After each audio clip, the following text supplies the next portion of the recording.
Right. Must be knowingly and willingly. Willingly, Yeah. Yes. Right. So can a trademark do that? A trademark is kind of like the Disneyland sign or like the Nike the Thunderbolt, a name. That's a trademark. So they used a trademark in order to, that was the lender on my contract. So it's void from inception.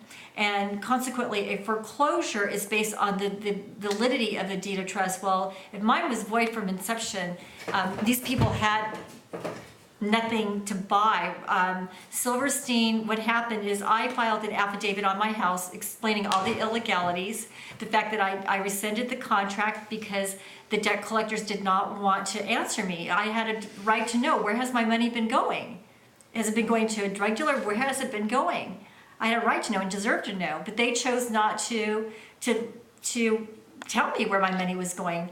So I thought I was going to file a quiet title, hired Charles Marshall to be my attorney on August 13, 2015. He sent out another debt validation letter, which is equivalent to an injunction, a cease and desist. And the debt collector has an obligation to answer that and to cease all collection process. Well, John Duncan, Pike Duncan, he owns another company called Clear Recon. He held the illegal auction, on August 18th. And all the people that came out to the auction were just all Silverstein rig buyers, and that's it. They were all. So that's how Silverstein came into the picture. With me, yeah, I'm battling him in the UD court. He's trying to kick me out of my house based on unperfected title. And Luigi is one of the judges, and also Stafford. They're all golf partners. They don't have the authorization to handle your case in that division. The statute says they can't do it. Right. They're stealing your house.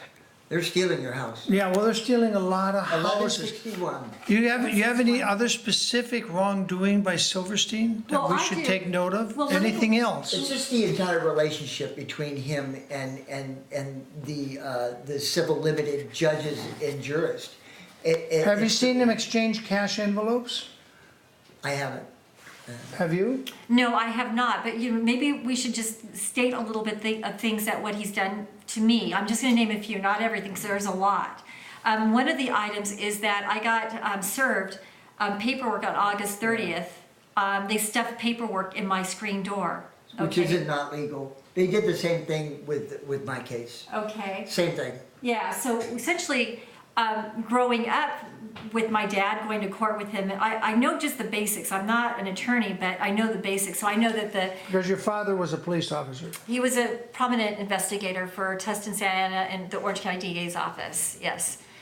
So essentially, I knew that the proper action for me was a motion to quash, which is for improper service. So what I did all day September 3rd is I was in the back of that room, door shut, working on my motion to quash. I took it to the court, and I met up with this clerk who was just in a real bad mood. It was 3:45. She says, I can't take this paper. If I take it, it's not going to be processed until the next day. So she took it, took my check, stamped everything. And so I thought, I really want to have today's date on it.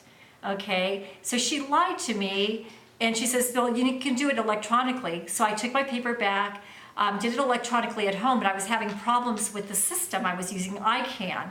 And I found out from the IT director the following day that many people were having problems with it. So when I exited out of the program, what happened is that the system erroneously sent an incomplete answer, which was never my action. But due to the malfunctioning, it sent an incomplete answer over to the court. And Silverstein had a party. Woohoo! I'm jumping on this one. So he met with his process server, Zach Pizzacco, who is notorious for improper gutter service. And what he